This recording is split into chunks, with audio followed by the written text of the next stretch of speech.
नमस्कार, गुलिस्तान न्यूज में आपका स्वागत है और न्यूज ब्रीफ के साथ मैं शीतल शर्मा। बुलेटिन की शुरुआत करेंगे। पहलगाम में हुए आतंकी हमले के बाद जहां केंद्र सरकार ने बैठकों कर आतंक के खिलाफ अपनी रणनीति तैयार की है, तो वहीं इस हमले से जम्मू कश्मीर में पैदा हुए सूरत हाल पर मंथन के लिए प्रदेश ने भी आज एक सर्वदलीय बैठक की है। मुख्यमंत्री उमर अब्दुल्ला की अध्यक्षता में श्रीनगर में हुई इस बैठक में तमाम सियासी दलों के नेताओं ने हिस्सा लिया। बैठक में सर्वसम्मति के साथ यह फैसला किया गया कि जम्मू कश्मीर में आतंक को लेकर सभी सियासी दल एकजुट रहेंगे और आतंकी हमले से पैदा हुए सूरत हाल से निपटने का प्रयास भी करेंगे।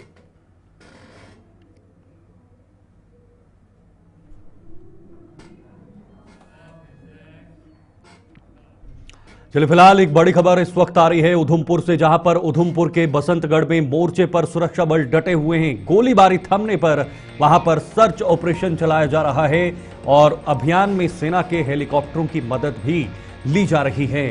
तो गोलीबारी भले ही वहां पर थम गई हो, लेकिन उसके बाद भी सर्च ऑपरेशन जारी है। पूरे इलाके को छावनी में तब्दील किया गया है। चारों तरफ से इस इलाके को घेर लिया गया है। सुरक्षा बल तैनात हैं और साथ साथ जम्मू कश्मीर पुलिस भी इस वक्त वहां पर संयुक्त रूप से उनके साथ में मौजूद हैं और हेलीकॉप्टरों का इस्तेमाल वहां पर किया जा रहा है ताकि जल्द से जल्द इन आतंकियों तक पहुंचा जाए। लेकिन बड़ी मुश्किल, बड़ी चुनौती है। वहां पर बड़े बड़े पहाड़ हैं।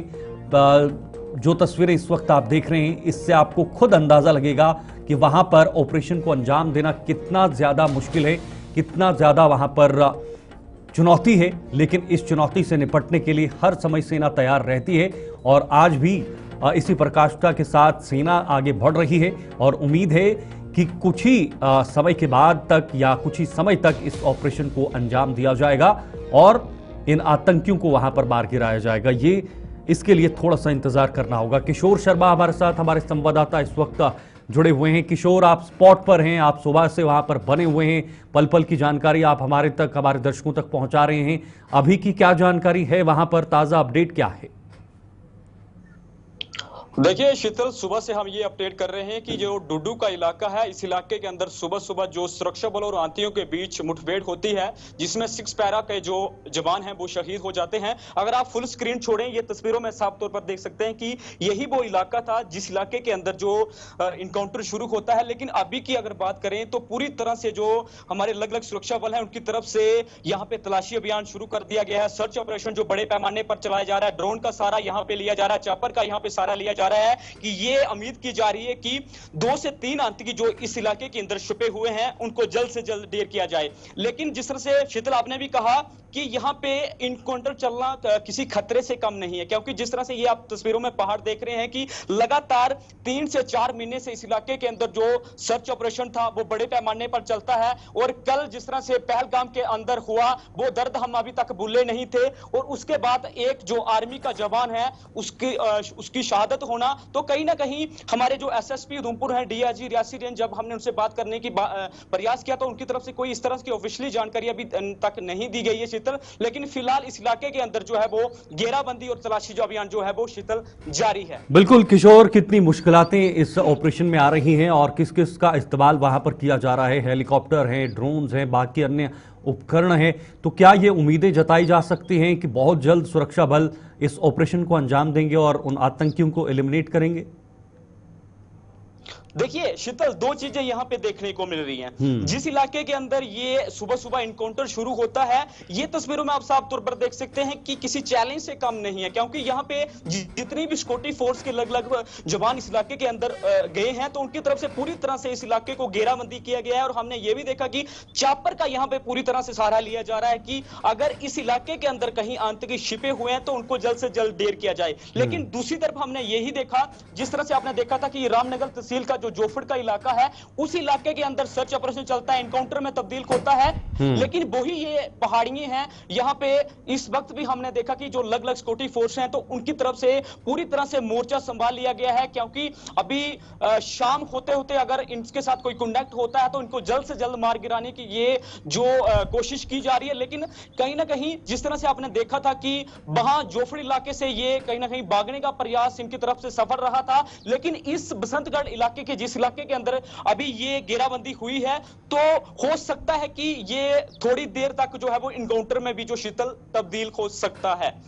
बिल्कुल बड़ी बात है, लेकिन जिस तरह से जो जख्म पहलगाम में हमें दिए हैं आतंकवादियों ने, उससे तो यही लगता है कि इन आतंकवादियों को चुन चुनकर मारा जाना चाहिए। लेकिन चुनौती एक और है किशोर, क्योंकि ये जो पारंपरिक रूट है, ट्रेडिशनल रूट है, उसका ही इस्तेमाल आतंकियों की तरफ से किया जा रहा है। कभी कठुआ में मूवमेंट है, कभी उधमपुर के ऊपरी इलाकों में मूवमेंट नजर आ रही है, कभी सांबा के ऊपरी इलाकों में। तो ये अपने आप में एक बहुत बड़ी चुनौती है, क्योंकि वो आतंकी वहां पर जगह बदलने में भी काफी सफल रह रहे हैं। यही वजह है कि सुरक्षा बल अभी वहां तक नहीं पहुंच पा रहे हैं।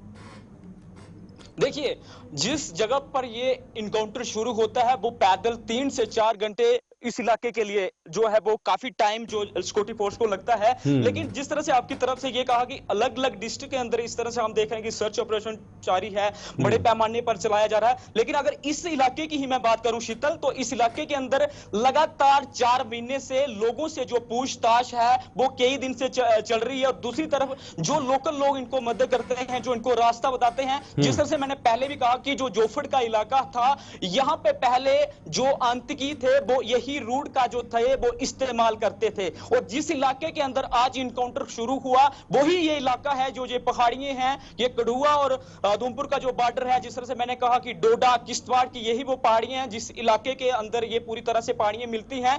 लेकिन अभी भी हमने देखा कि जो लोकल लोग हैं उनसे पूछताछ जो है वो जारी है कि कहां पे रात के समय जो इनकी तरफ से किस लोगों द्वारा रास्ता बताया गया जिस इलाके के।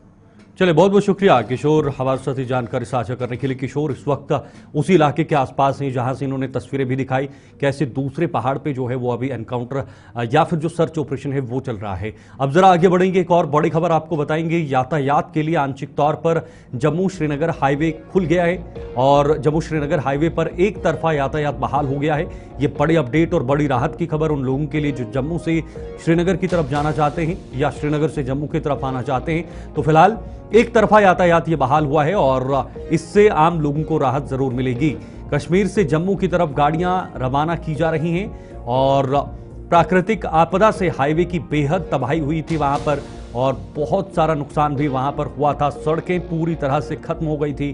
सड़कों पर जो मलबा है बादल फटने के बाद वहां पर आ गया था और कहीं लैंडस्लाइड हुआ था, कहीं सड़कों की दीवारें पूरी तरह से निकल चुकी थी और जिसे वहां पर वापस या उस सड़क को दोबारा से बनाने के लिए एक बहुत बड़ा चैलेंज था जिसको निभाने के लिए प्रशासन ने कमर भी कसी और अब जाकर ये राहत की खबर है कि एक तरफा वहां पर जो मार्ग है वो खोल दिया है, एक तरफा गाड़ियां वहां पर चल सकती हैं।